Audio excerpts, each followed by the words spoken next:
समय की बात है। किसी गांव में चंद्रपाल नाम का एक गरीब लड़का अपनी बूढ़ी माँ यशोदा के साथ रहता था। चंद्रपाल जब पैदा हुआ था तब से ही उसका एक हाथ खराब था, जिस कारण वो एक हाथ से ही काम कर पाता था। चंद्रपाल गांव के जमींदार के पास खेतीबाड़ी का काम करके घर का गुजारा चलाता था। चंद्रपाल की माँ को अब उसकी शादी की ही चिंता थी। वो चाहती थी कि उसके जीते जी चंद्रपाल का घर बस जाए। इसी चिंता में वो परेशान रहती थी। ये लो यशोदा बहन, मिठाई खाओ। मैंने अपने बेटे सुधीर का रिश्ता एक बहुत बड़े घर में तय कर दिया है। लड़की बहुत ही पैसे वाले घर की है। अच्छा, ये तो बहुत अच्छी बात है। मेरे चंद्रपाल के लिए भी कोई लड़की हो तो बताना। अब मैं भी चंद्रपाल के विवाह के बारे में सोच रही हूँ। यशोदा बहन, चंद्रपाल का हाथ खराब है, ये बात गांव का बच्चा बच्चा जानता है। और ऊपर से वो 50-100 रुपए की नौकरी करता है। उसे कोई अपनी लड़की नहीं देगा। हाँ, कोई गरीब मजबूर हो तो वो तुम्हारे बेटे के साथ अपनी बेटी की शादी कर सकता है, पर वो भी तुम्हें ढूंढना पड़ेगा। अब एक हाथ से अपाहिज लड़के को भला कौन लड़की देगा।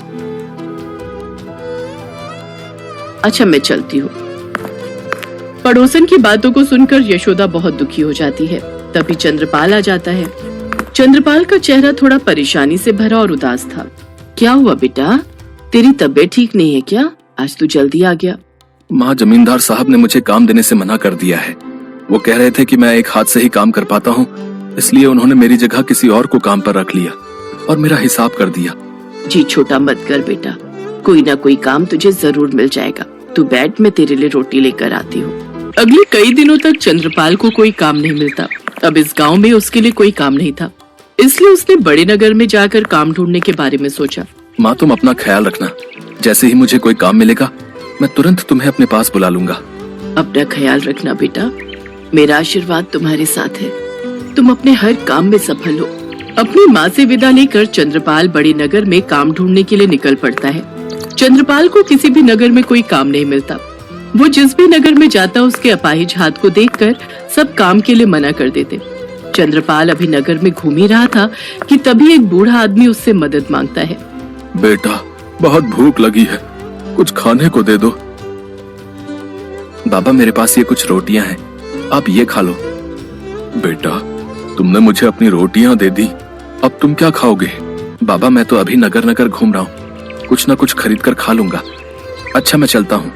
अच्छा, तो तुम इस नगर के नहीं हो, तुम परदेसी हो।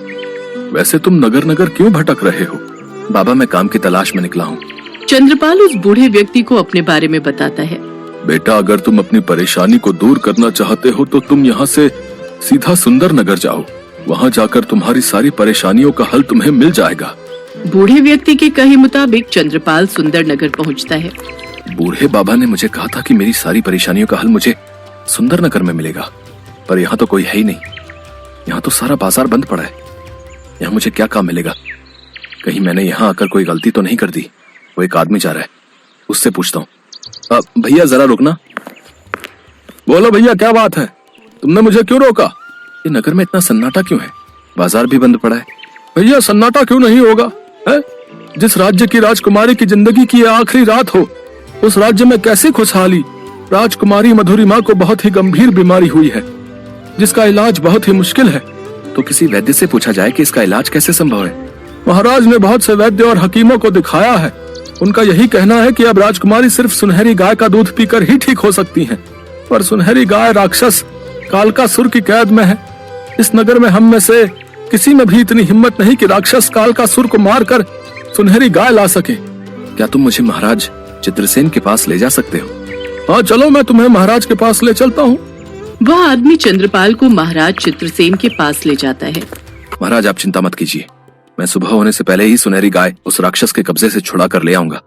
मुझ पर विश्वास कीजिए, बस आप मेरा सुबह होने तक इंतजार कीजिए। युवक, तुम्हारे हौसले को देखकर मेरी भी उम्मीद बंध गई है। जाओ, ये कार्य संपन्न करके शीघ्र लौटो। मैं तुम्हें उस राक्षस के बारे में सब कुछ बता देता हूँ। महाराज चित्रसेन से उस राक्षस के बारे में सारी जानकारी लेकर चंद्रपाल राक्षस की तलाश में निकल पड़ता है। राक्षस एक गुफा में रहता था। राक्षस अभी बाहर गया हुआ था। सुनहरी गाय एक पिंजरे में कैद थी। चंद्रपाल सुनहरी गाय के पास जाता है और अपना परिचय देता है। सुनहरी गाय चंद्रपाल को अपने बारे में बताती है। मैं एक जादुई सुनहरी गाय हूँ। एक बार मैं अपने परिवार के साथ धरती लोक पर घूम रही थी, तब इस राक्षस ने मुझे देख लिया। ये राक्षस मेरी ही तलाश में था। उसने मुझे पकड़ लिया और अपनी शक्तियों से मुझे इस पिंजरे में कैद कर लिया। मेरे जादुई दूध का पान करके वो राक्षस अपनी शक्तियों को बढ़ा लेता है। मुझे अब उस राक्षस की कैद में नहीं रहना। मैं अपने लोक वापस जाना चाहती हूँ। तुम्हें घबराने की जरूरत नहीं है। अब मैं तुम्हें यहाँ से छुड़ा कर ले जाऊंगा और तुम अपने लोक वापस भी जाओगी। जैसे ही चंद्रपाल गाय के ऊपर प्यार दुलार से हाथ रखता है, उसका दूसरा हाथ अपने आप ठीक हो जाता है। चंद्रपाल, मैं एक जादुई सुनहरी गाय हूँ, इसलिए जैसे ही तुमने मुझे छुआ तुम्हारा हाथ ठीक हो गया। ये जादुई तलवार लो और उस राक्षस का खात्मा करो। चंद्रपाल के हाथ में एक तलवार आ जाती है। जैसे ही राक्षस आता है, चंद्रपाल उसके सामने आ जाता है। तू कौन है और यहाँ मरने क्यों आया है? मैं नहीं, तुम मारे जाओगे मेरे हाथ से। मैं तुझे कच्चा चबा जाऊंगा। डरो नहीं चंद्रपाल, ये तलवार राक्षस के पेट में घोंप दो, इससे वो मर जाएगा। जैसे ही राक्षस चंद्रपाल को मारने आता है, चंद्रपाल राक्षस के पेट में तलवार घोंप देता है और राक्षस का अंत हो जाता है। चलो सुनहरी गाय, आज तुम इस राक्षस की कैद से आजाद हो गई हो। सुनहरी गाय, हमें बहुत जल्द सुंदर नगर पहुंचना होगा, पर सुबह होने में सिर्फ कुछ ही देर बाकी है। हम इतनी जल्दी सुंदर नगर कैसे पहुंचेंगे? चिंता मत करो चंद्रपाल, तुम मेरी पीठ पर बैठ जाओ, हम कुछ ही पलों में उड़कर सुंदर नगर पहुंच जाएंगे। चंद्रपाल सुनहरी गाय की पीठ पर बैठ जाता है और गाय उड़ने लगती है। कुछ ही देर में वो राजमहल पहुंच जाते हैं। सुबह होने में अभी समय था।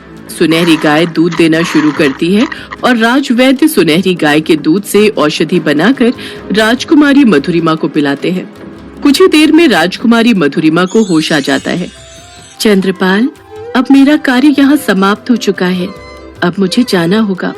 तुम्हारा बहुत बहुत शुक्रिया सुनहरी गाय, तुम मुझे हमेशा याद आओगी। इसके पश्चात सुनहरी गाय अदृश्य हो जाती है। चंद्रपाल, आज तुम्हारे कारण ही मेरी पुत्री को दोबारा जीवन मिला है, इसलिए मैं अपनी पुत्री मधुरिमा का हाथ तुम्हारे हाथ में देता हूँ। राजा चित्रसेन की बात सुनकर कुछ पलों के लिए तो चंद्रपाल हैरान रह जाता है। फिर सबके कहने पर वो राजकुमारी मधुरिमा से विवाह कर लेता है।